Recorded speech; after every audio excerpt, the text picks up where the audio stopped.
KNON 89.3 FM in Dallas and Fort Worth, the voice of the people. Business owners, tell KNON's listeners about your business. You can put your business or event on KNON. KNON currently has space available to run announcements for you. Tell KNON's listeners about your goods, services, nightclub, concert, or event. Help keep the voice of the people on the air while putting your information on the air. KNON's been named the #1 radio station in Dallas by both the Dallas Observer and D Magazine. Put your business with Dallas's #1 station. Call now for more information at 214-828-9500, extension 227, or extension 233. For more information, go to KNON.org and click on the Run Spots on KNON page. It's a great way for your business to support community radio while letting more people know about you. Good morning, it's the Workers' Beat. I'm here, this is Gene Lantz and Bonnie Mathias. Good morning. Communication Workers of America. A whole bunch of stuff going on of interest to workers, and this is the Workers' Beat program, so we're supposed to talk about stuff of interest to workers. On Wednesday, they're going to picket the Exxon stockholders meeting. They do this every year. The Exxon stockholder meeting, of course, Exxon is one of the most profitable corporations in the world, as you know, and they use the Symphony Hall that you paid for with your property taxes and your rent money. That's right. I don't know if you've ever been in it or not, but the Exxon stockholders find it very useful once a year. And outside, Code Pink and others demonstrate, and I don't know what all they're going to do this year, so you might want to check with Code Pink and see. The anti-ALEC meeting will be at 7 o'clock Wednesday, the 28th. That's Jobs with Justice and a large coalition of people who do not like the American Legislative Exchange Committee, ALEC.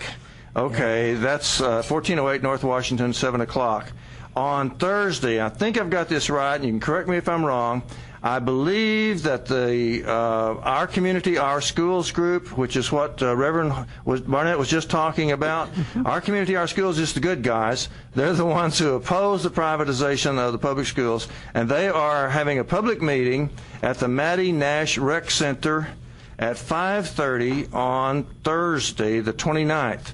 And the Mattie Nash Rec Center is at 3710 Southampton. You can get on Our Community, Our Schools website. It's ourcommunityOurSchools.org, I believe. Yeah. Okay, and of course they're all getting ready for July 30th when ALEC, the American Legislative Exchange Council, is coming to Dallas for its national convention. Our guest today is Kim Morris of the Civil Rights Project. Good morning, Kim. Thank you for joining us. Good morning. Thank you for having me. How'd you get involved in this stuff? Long time ago, always been interested in our constitutional rights and civil rights, and a group of people came together in the Dallas-Fort Worth area in North Texas, and we started talking about civil rights, and I kind of got brought into it.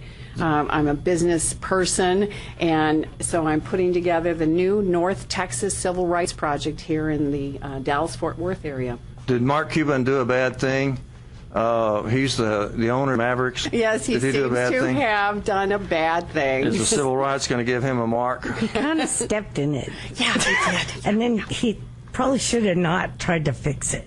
Oh, probably the way he fixed it wasn't good, huh? Well, no, probably not. I haven't paid a lot of attention to it because it's really just fallout from that other guy. From Sterling, the guy who owns the other team. Clippers. Yeah. So now they're going around interviewing all the guys who own teams and trying to get them to say something. Well, you know what Cowboys fans are hoping for? What's that? That they'll go and interview Jerry Jones. Oh yeah.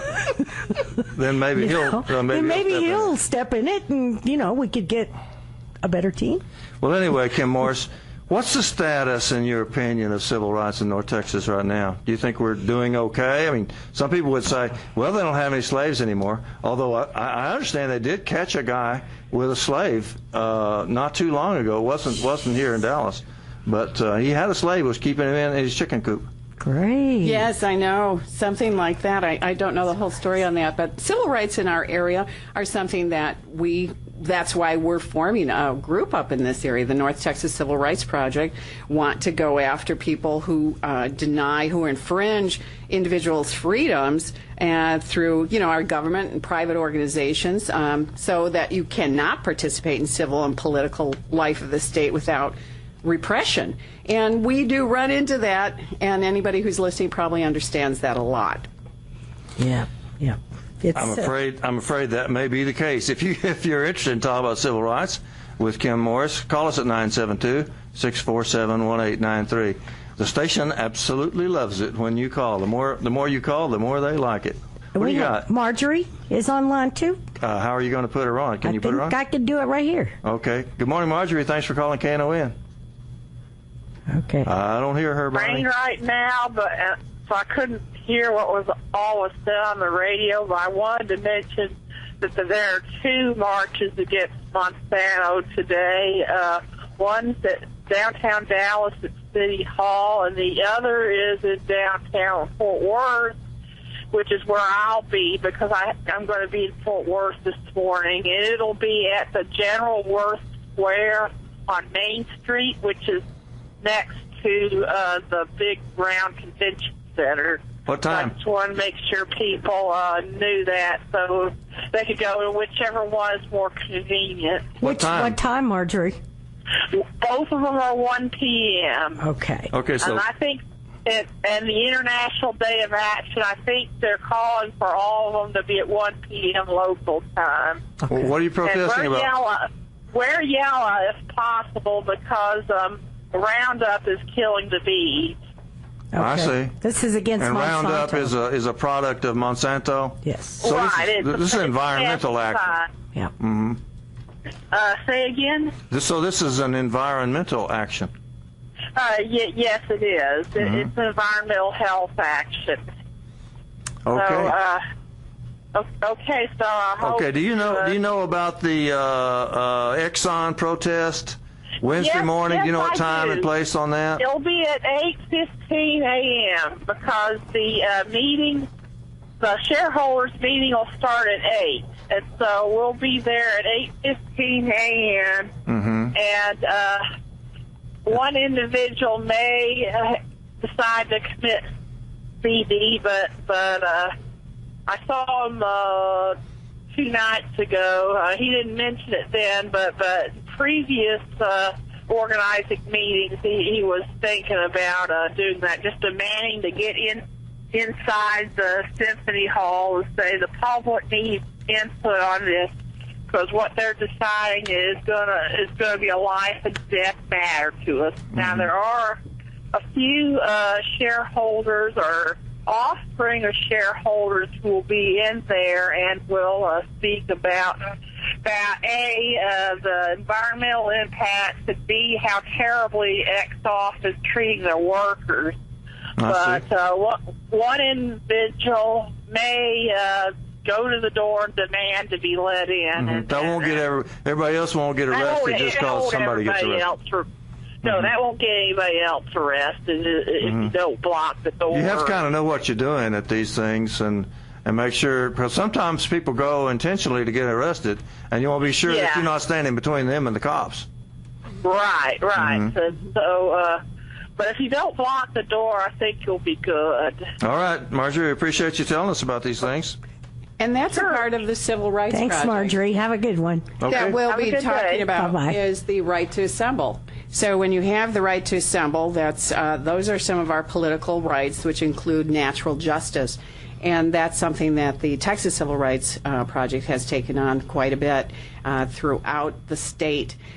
It's a 25-year-old organization, got started in Austin by Jim Harrington, and it has expanded to Houston and down into the Rio Grande and over in El Paso and to Odessa, and now we're bringing it to North Texas, That's finally. Excellent. That's outstanding. Yes. You know, I would consider the right to assemble a civil liberties issue as opposed to a civil rights issue, although I've never quite understood where the overlap is on this. So do you, Kim Morris, do you understand the difference between civil liberties and civil rights, or could you explain it? It's a blurred line. You know, it gets into some of the legal things. I'm not a lawyer. I'm going to just make sure that we get ourselves up and then turn everything over to the legal people.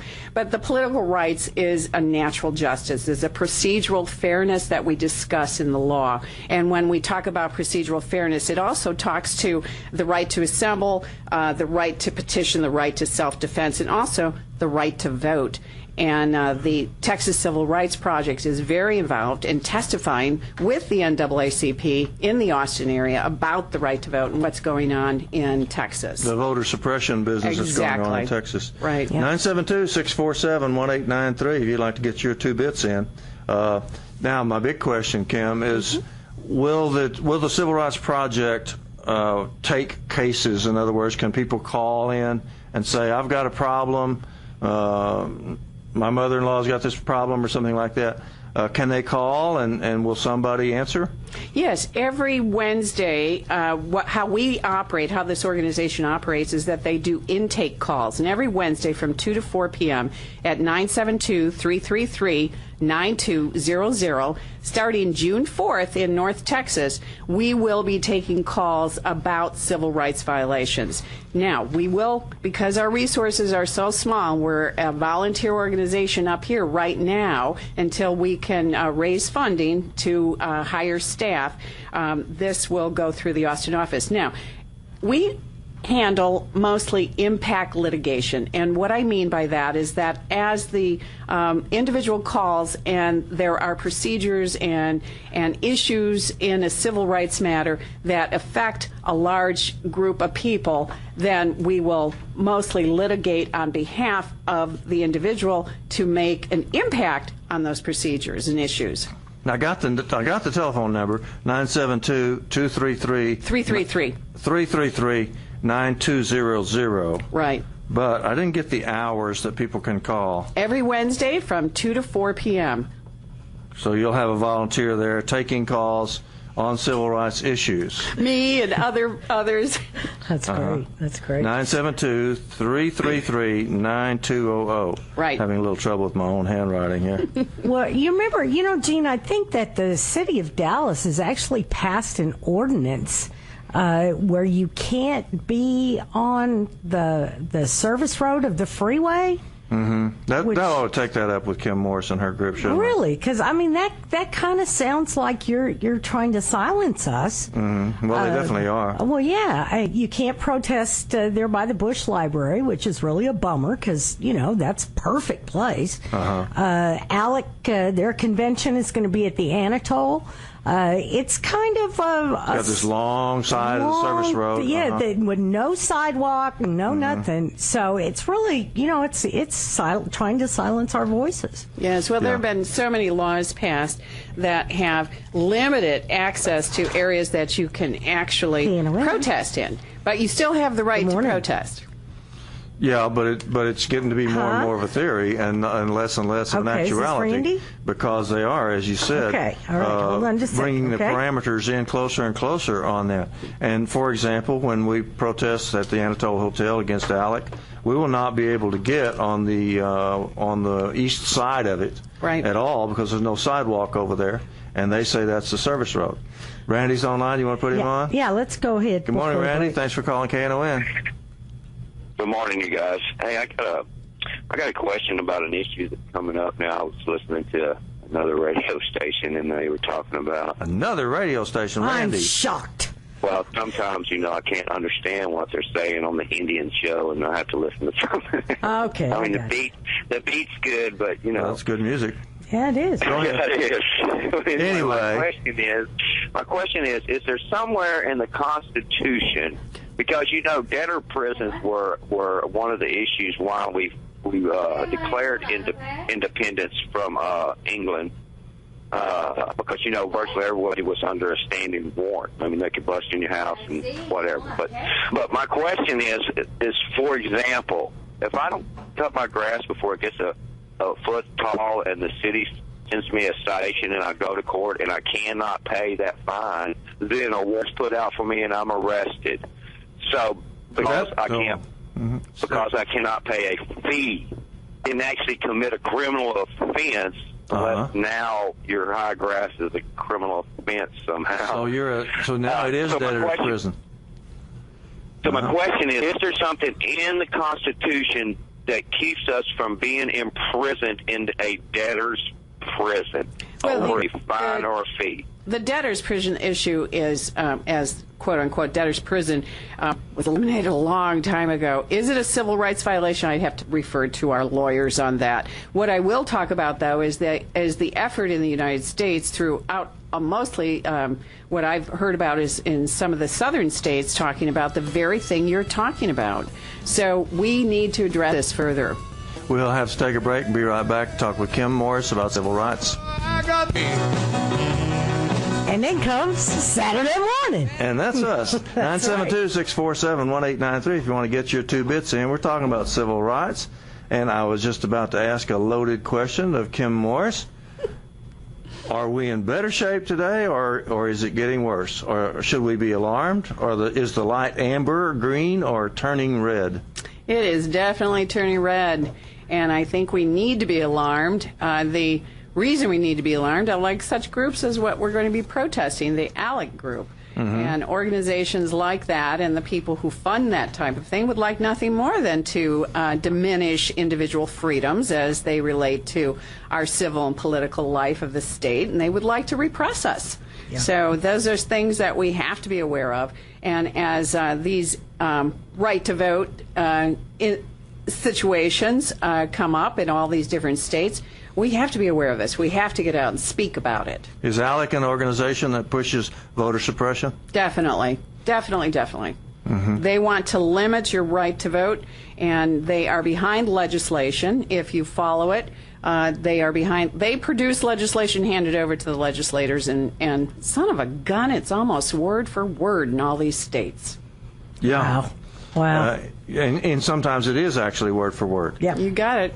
They produce legislation for state legislators in all the different states. Right. And they're going to have their convention here in Dallas on July 30th, so I intend to be out front protesting. And this is where the North Texas Civil Rights Project, who is a branch of the Texas Civil Rights Project, who is helping testify on behalf of voter rights. And they are testifying with the NAACP in Austin, Houston. In fact, the NAACP has provided us space down in Houston. Our Houston office has provided compliments of the NAACP. So we have a very strong relationship with that organization. That's outstanding. That's good. Juanita Wallace has been on this program, Dr. Juanita Wallace. So she's dead set against the school privatization that's going on right now. The effort that is apparently making some headway. Unfortunately, yes. Yeah, apparently the school board's going to lay down for it, and they're going to get we're going to get what they deserve. Right. Yeah, and we also talk about religious freedom still in this area. The Muslim community, Hadi Jawad is one of our friends, one of the founders of our organization, and Hadi brings to us all the problems that he's facing still, and we are friends of that community. Religious tolerance, that's a civil rights issue. Definitely. A lot of race issues, a lot of gender issues. How about gender equality in Texas? What's your assessment of that, Kim Morris? Oh, well, we still have a ways to go there. And with the other states in our country authorizing bills to provide to allow marriage within the community, and recognizing that this is something that should be open to everyone. Texas is far, far behind that. So you're talking about gay marriage now. That's a civil rights issue. And that one, they're making some progress. In other words, state after state, they're declaring that their anti-gay laws are illegal. Right. And it just hasn't happened here. And with the candidates, they're up for a governor and lieutenant governor right now. We won't see that if they have any luck in winning. But if they win, they may not win. Wendy and Letitia? That reminds me, the AFL-CIO is encouraging everybody to get out and vote. Tuesday is your last chance. Yesterday was your last chance to vote early. They had shorter early voting this time. Turnout has been in the single digits and just plain lousy, which means it's actually an opportunity for you. Because if everybody else is not voting and then you go and vote, then you have a much more powerful vote than you would if everybody else voted. Here's who the AFL-CIO has recommended, the ones that I know of. For U.S. Senator, they recommended David M. Almeal. For State Board of Education, correct me, Bonnie, but I think it's Erica Beltrain. For State Board of Education, do you remember? Yes. Yes, okay. it is. Yes. And I know for certain that State Representative District 105, they recommended Susan Motley. They've been actually out working for her. For County Treasurer, I know they recommended Pauline Medrano. For Justice of the Peace, Precinct number 5, Place 1, they recommended Sarah Martinez. For Constable, Precinct number 5, they recommended Beth Villarreal.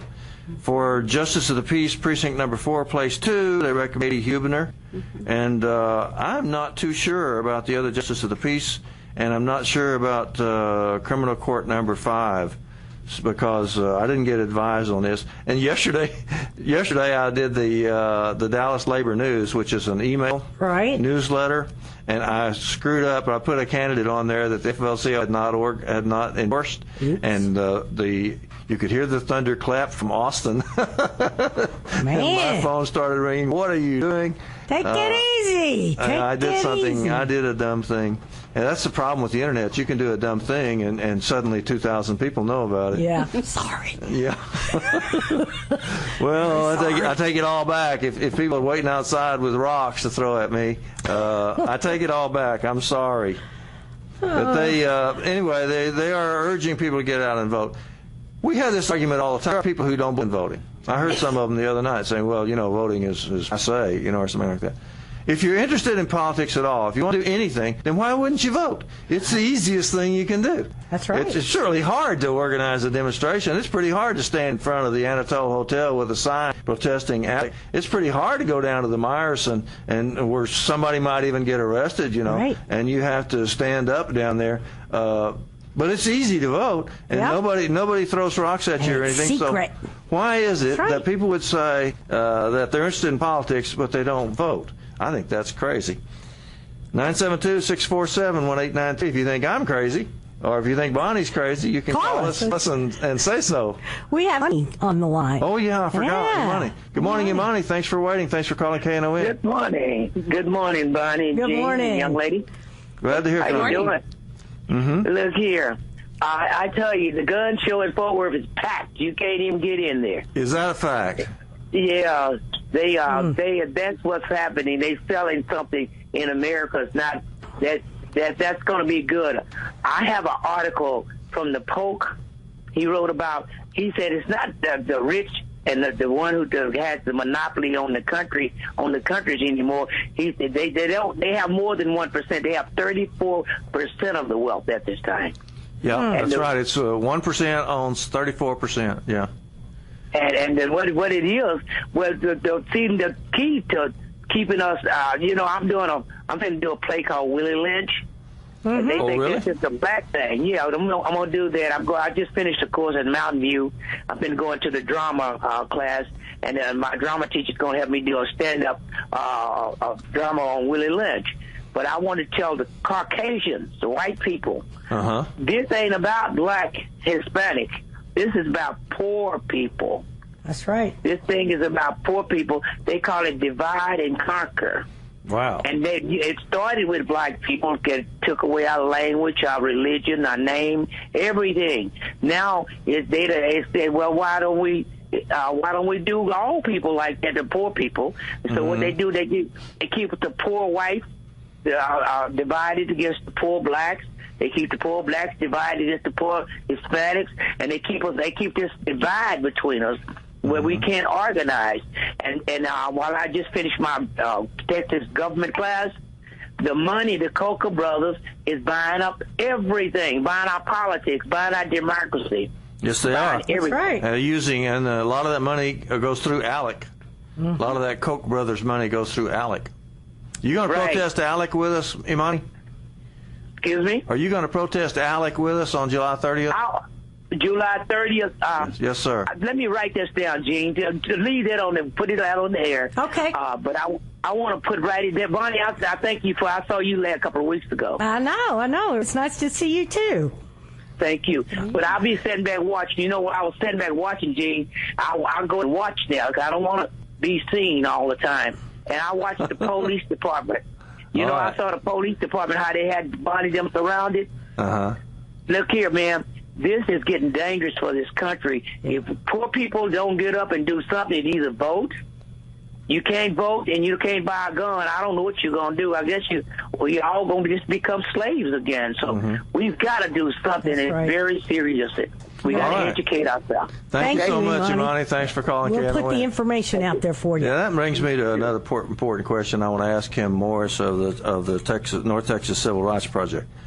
When we demonstrate against ALEC on July 30th, is there any chance that you could get some lawyers down there with maybe blue armbands or something like that? Because I know that we used to always, when I organized these things back years ago, we used to always have the ACLU come out with us. Of course, this was in Houston where we had a big ACLU, and I'm not too sure that they're that big here. But the lawyers would come out, and they would wear blue armbands, so you wouldn't think they were marshals. The marshals usually wear red armbands, and they're the ones that tell you, get off the street or don't cross the red light or something like that. But the blue armband guys were just observers, because that way, if somebody did, if a policeman did something illegal or something like that, you would have a lawyer there that could testify exactly who did what and that sort of thing. So I'm going to ask Kim Norris, is there any possibility that the Texas Civil Rights Project could help us get some lawyers with blue armbands? Well, I don't know about the blue armbands, but what we are doing already is that we have discussed this in-house, and we are supporters of this rally and this protest. The Austin office and our North Texas office, other people in the group were at that meeting, the organizing meeting, and myself included, and we are going to support this. We're already discussing how we can contact lawyers in the Dallas-Fort Worth area to be of support of this. If they can be some kind of observers. Yeah. The observers don't carry signs. They don't take sides or anything. They're just there so they can testify later on. That's right. Is exactly what happened, who did what. And I have an idea about some attorneys, the young attorneys. Bonnie, you know lots of people. I do know lots of people. Well, we need to talk. Yeah. So I'll talk to one of the guys and see what we can work out. Maybe National Lawyers Guild is really good about doing that, and I don't know how strong they are here in the North Texas area, but it's good to have these. What do they call them? Neutral observers. Neutral observers, because after the whole thing is over, then sometimes people will say, well, this happened, and somebody else will say that happened.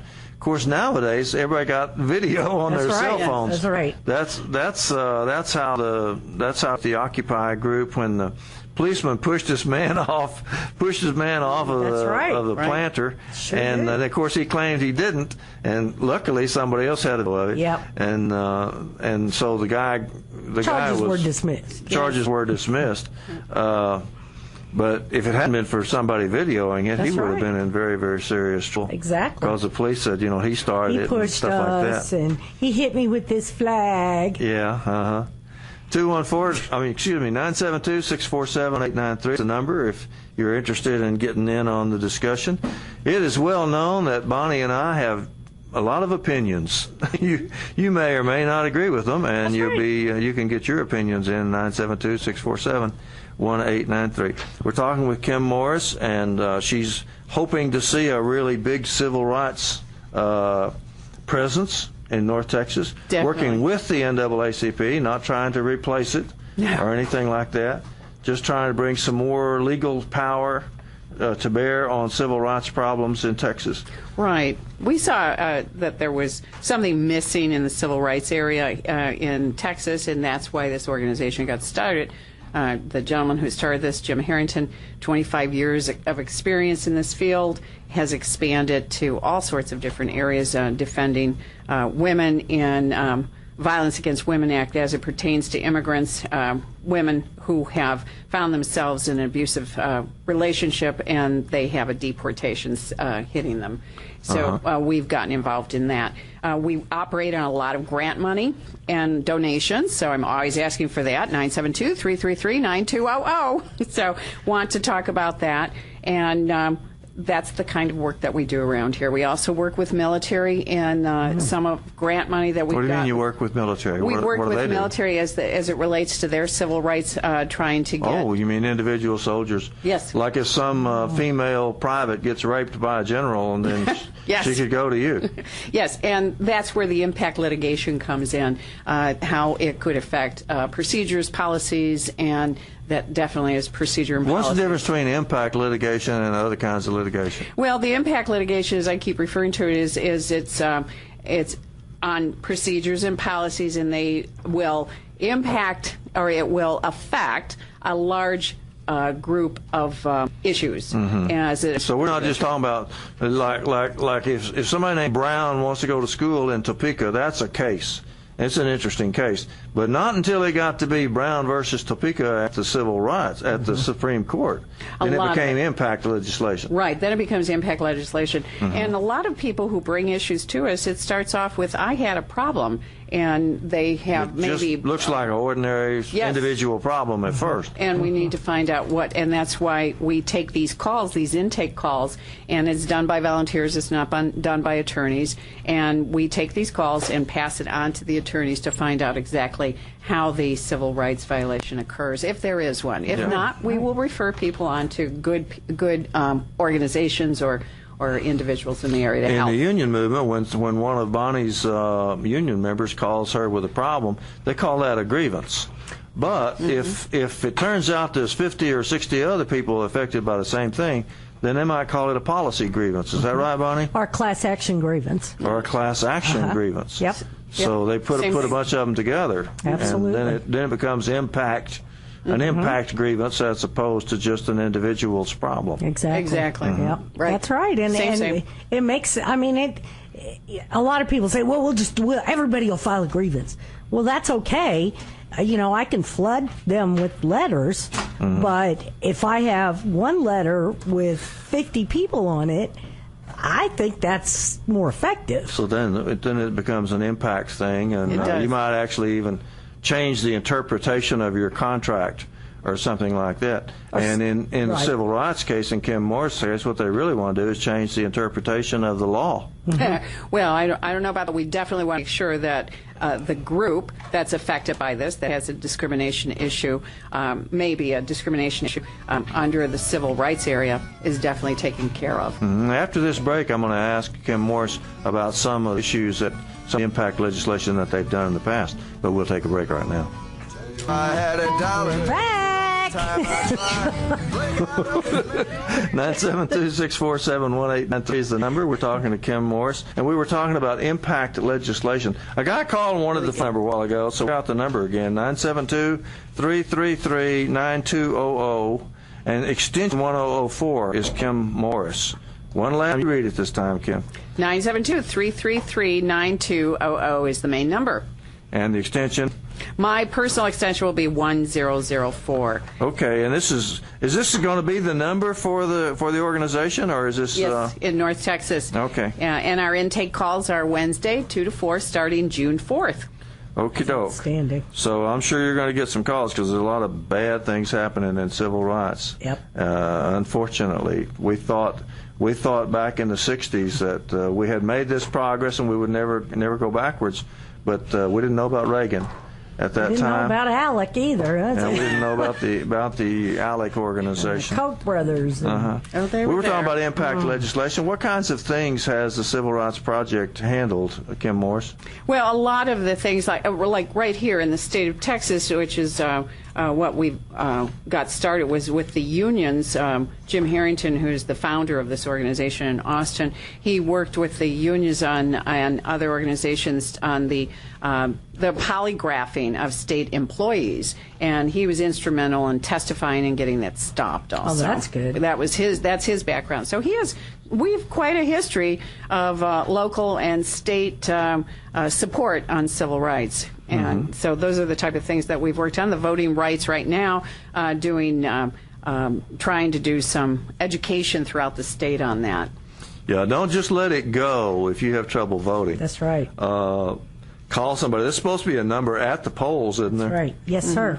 There's supposed to be a number at the polls, but if you can hold it until June 4th, and call up the North Texas Civil Rights Project, that would be another way to start handling this. Did you hear that the guy that actually authored the legislation for the voter ID law in Texas, he went to vote and he forgot his ID? No, I didn't know that. He sent his aide to the car to get it for him. Oh, well, if you have an aide to get there you take a go. car. We just don't need an aide to go out to the car and get it for you. So instead of getting rid of the voter ID, instead of getting rid of the voter suppression law, we should all get an aide and a car. There you go. To go get our ID for us. There you go. That's how we're going to not fix it. Okay. Some good news happened in Missouri. They defeated the right to work law. Yes. And paycheck deception. Paycheck deception is harder to explain, but it's an anti-union law, just like right to work law is. And they defeated that, and Richard Trumka said, defeating the attempt in Missouri to enact so-called right to work and paycheck deception legislation sends a strong signal that working people will stand together to prevail over outrageous attacks on their rights. This victory is a testament to common sense, bipartisanship, and a direct blow to corporate interests whose goal is literally to hurt working people. And I congratulate my CWA brothers and sisters for fighting like hell to get that legislation stopped. Congratulations. My UAW brothers and sisters did too. I'm sure. Along with our allies, Richard Trumka said, we'll continue to build upon our success and move forward to create better opportunities for all workers. Yay! So take that, the people that keep saying this is the darkest hour on radio. That's right. Yeah, it's not. We're not the darkest hour on radio. When there's something good about workers that happens, we let it be known. That's right. But that's a civil rights issue. It is. Union rights, the right to organize. Right Wouldn't you say so, Kim Morris? Well, the right to the speech to definitely get out there and protest against this. And that's what we would be defending. Civil rights, political rights, it's a class of rights, and that protects the individual's freedoms from infringement by governments and organizations. So definitely from that particular government in that state, that's where we would protect those rights to get out there and make sure that the laborers are protected. What about these McDonald's workers?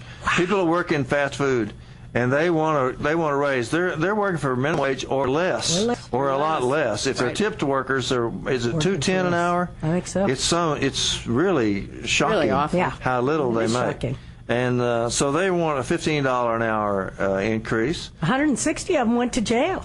Yeah, they got arrested. They got arrested at the McDonald's headquarters. Yeah, and they were arrested for trespass. Yep. Now, I wonder if they had civil rights violations at a situation like that. Now, the trespass, the right to assemble, of course, is civil rights, a political right, and that's something that would be looked at. Now, they taken to jail for trespassing, so whatever. We agree on that one. Whatever. You have to be careful about trespassing. You do. You also have to be careful about blocking traffic. Yep. And you have to be careful about making so much noise that you become a public nuisance. Right. Now, we have some laws here in Dallas that a couple of them that I would think are seriously need to be challenged. And one of them Bonnie brought up a while ago, and that's one that says you cannot picket on a service road. It's dangerous.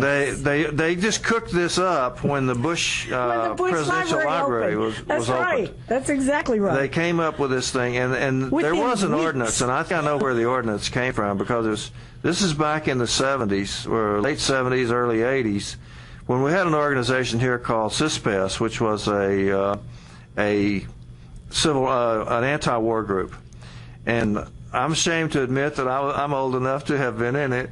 I wouldn't be ashamed. That's a badge of honor, man. In fact, I helped to start it. There you go. But anyway, the group came up with an idea, which was to take banners. We call it bannering. We would make these big banners, and we'd go out on the highway. And at first, people were doing this off of bridges. Right. Well, the cops came right away. You can't drop a banner off of a bridge. Because it distracts the drivers, they said. And then they said, well, you can't stand beside the highway with a banner either because that distracts the drivers. And we would point up at these big flashing billboards, 100 feet wide, and say, that's not distracting them. You know, and they actually get money from that. Yeah. The billboard companies pay into the government agencies, and so you see billboards everywhere you look and signs everywhere you look from corporations. But if you get out on a sign on the highway, no. So I always thought that was illegal. I always thought they should have challenged that. Never had anybody arrested in the CISPES group. What happened was that people just started doing it surreptitiously. And the police never arrested any of us. And I think it may have been that they didn't want to arrest us. They didn't want that law tested. That could very well I don't be. think that law is legal. The corporations can have big signs by the highway, but you can't. You're right. Yeah, and I understand there's a lawsuit going on right now. In fact, some of the supporters of the North Texas Civil Rights Project, Paul Heller, Deborah Beltran, friends of yours, these are people in a lawsuit right now concerning their very thing against the Bush Library. And it was the right to assemble and wear, and they were testing, pushing the law and seeing it. So they got, they have a case right now. George Bush set civil rights back by miles. Let's Phyllis on the line, see what she's got to say about civil rights. Good morning, Phyllis. Thanks for calling KNON. Hi. I just want to ask you about the editorial that I just pulled up online in the Dallas Morning News. It says scale back pension benefit for Dallas police and firefighters. What do you think about that? I'm not a financial person, but this is like, it seems like it should be almost illegal to go back on a promise. So many companies are doing that, and organizations, state organizations, city organizations, all in the name of trying to save money. So it doesn't affect my area, my group, but it's certainly something that we don't want to see happen. And the big effort was to take all their pensions. Yep. Yes, right. And it did take some of their pension. Right. 972-647-1893 if you want to call and get your 2 bits in. Thank you so much, Phyllis. Appreciate it, girl. We were on things that need to be done here in Dallas. I'm going to bring up another one. They have what they call the Panhandlers Ordinance. Now, the Panhandlers Ordinance in Dallas, as I understand it, means you cannot stand on the curb with a little sign that says "I'm starving" and hold out a cup and try to get money from people on the curb. However, they do it all the time and nobody ever gets arrested for it. But if you get down on the corner and start passing out leaflets saying join the union, they will get you on that Panhandlers Ordinance in a New York minute. And I know people that they have been hit with this. The iron workers got hit with this one. They called it the Panhandlers Ordinance, but what they were actually doing was stopping people from handing out union literature on the street corner. So I want to know if they can enforce this one, and if this is one that we might be able to challenge. If you're a fireman and you're raising money with one of those boots, you know how the firemen get down there with a boot? They don't stop them. The Panhandlers Ordinance doesn't affect them. The city of Dallas went back and revised the ordinance after it was originally passed to say it's okay for the police and firefighters to do it, just nobody else. Yes, right. If they're raising money for charity. If they're raising money for charity, that's right. If it's an individual doing that. Again, we go back to the individual rights and safety issues and all of that, and that's where we get involved, is the North Texas Civil Rights Project. So is it right? Yeah, they claim it's a safety issue, but then they say some people can still do it. Right, exactly. Now, when you were talking about the unions, we'd be complaining about, until the Panhandle has somebody complaining, then it becomes an issue for the police. But somebody doesn't want unions to flourish so that you complain. There you go. So I was handing out leaflets one time down by El Centro, and a bus stopped. And the bus driver, they're union brothers, you know. They're ATU 1330, a very good union. The bus driver said, let us have some leaflets. So I put some leaflets on the steps of the bus for the driver. You know, I didn't go in the bus. I just handed them up on the steps and set them on the floor there. And here come the cops. You cannot do that, you know. But he couldn't stop me from handing out leaflets to pedestrians walking by. But when I handed one to the bus, he came up, you know, and threatened me. So that's the Panhandler Ordinance in Dallas, and it's just crazy. Right. Because we're a bus stop. I certainly wasn't affecting traffic or something like that. We were at a bus stop. He was stopped anyway. But, you know, and I certainly wasn't panhandling. All I was doing was handing out leaflets. Well, there you go, you rabble-rouser, you. And so I think that's one that we ought to challenge. That's great. But the problem is when you challenge it, you have to have somebody arrested. Is that not true? Oh, not always. You can challenge them without being arrested? Yes, of course. Okay, well, yes, that's a plus. I thought somebody always got arrested. Like Rosa Parks was arrested, wasn't she, for sitting on a bus? Well, employment discrimination issues, you don't have arrests involved in that. Well, you hope to not. impact the laws. Hopefully not. Yes, you're Hopefully right. not. Yes, right. But we will be making, the North Texas Civil Rights Project will be making comments on issues that we may not be able to defend because it has a civil rights proponent to it, but we will be making comments on issues So you that can affect advocate. individual rights. Yeah. Yes, You can advocate for definitely. civil rights, even if you're not in court. There's such things that Representative Semfronia Thompson got involved in something where a couple of organizations through the retail association here in the state, Texas Retail Association, went to Governor Perry, making sure that the equal protection law, or the equal rights laws and equal pay laws, that he vetoed on something that had support on both sides So of equal the pay aisle. for women. Yes, I couldn't believe it. And the organizations that really made comments to him, that wrote personal letters from their organization, were Kroger and Macy's. Yep. And Kroger's a union company. And we went to the Kroger people because, it's limiting where I shop these days. Right. And I went to the Kroger people. I said, "Did you know about this?" "Oh, no. No, we didn't know. We didn't know. It's happening at management level." I wrote every single person on the board of directors about that. Josephine. We have Josephine. Josephine's on the line. Okay, let's put her on. Thanks for calling KNON, Josephine. Hello? Good morning. Josephine. Sorry.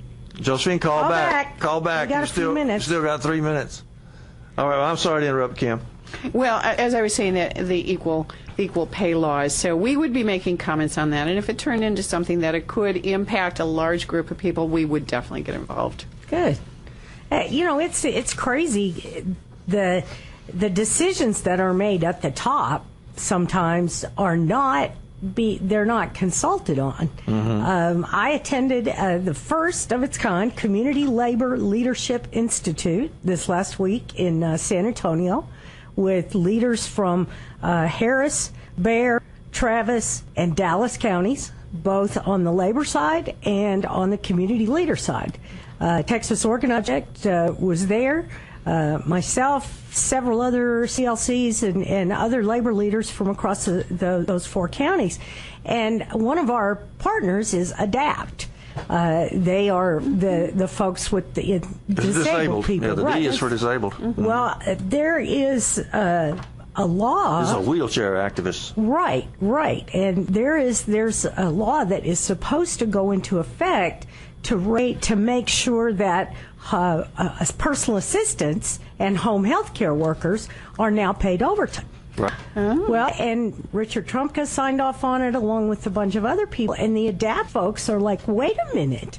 You didn't ask us about this, and this is going to cause us to lose our help because there's no funding to pay overtime.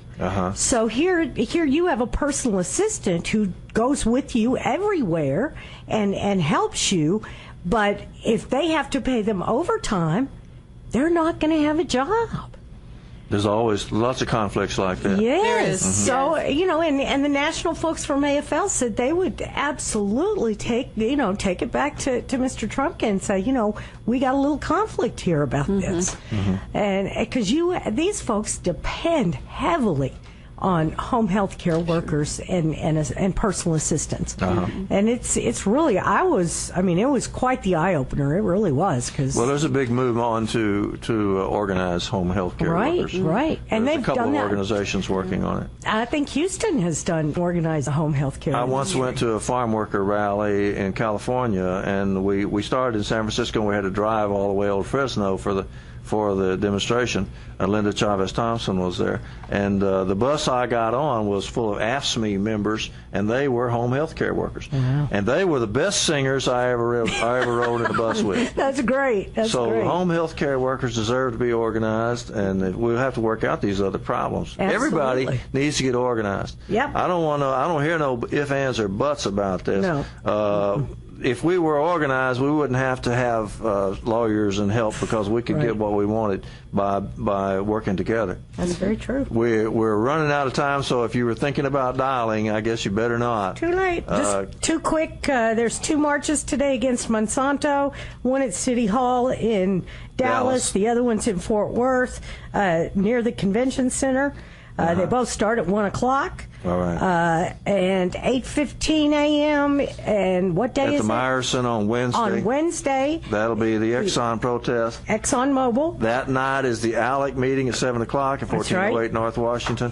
The next morning, or the next day at 5:30, on Thursday at 5:30, is the anti-school privatization at the Matty Nash Rec Center. And that's the coalition meeting. Thanks so much to Kim Morris for being with us. Yes, thanks, Kim. Thank you so much for having me. Thanks to KNON for letting us do this, and thank you for listening. We'll be back next week. Don't forget to pay your pledges. Thank you. KNON 89.3 FM in Dallas and Fort Worth, the voice of the people. Business owners, tell KNON's listeners about your business. You can put your business or event on KNON. KNON currently has space available to run announcements for you. Tell KNON's listeners about your goods, services, nightclub, concert, or event. Help keep the voice of the people on the air while putting your information on the air. KNON's been named the #1 radio station in Dallas by both the Dallas Observer and D Magazine. Put your business with Dallas's #1 station. Call now for more information at 214-828-9500, extension 227, or extension 233. For more information, go to KNON.org and click on the Run Spots on KNON page. It's a great way for your business to support community radio while letting more people know about you.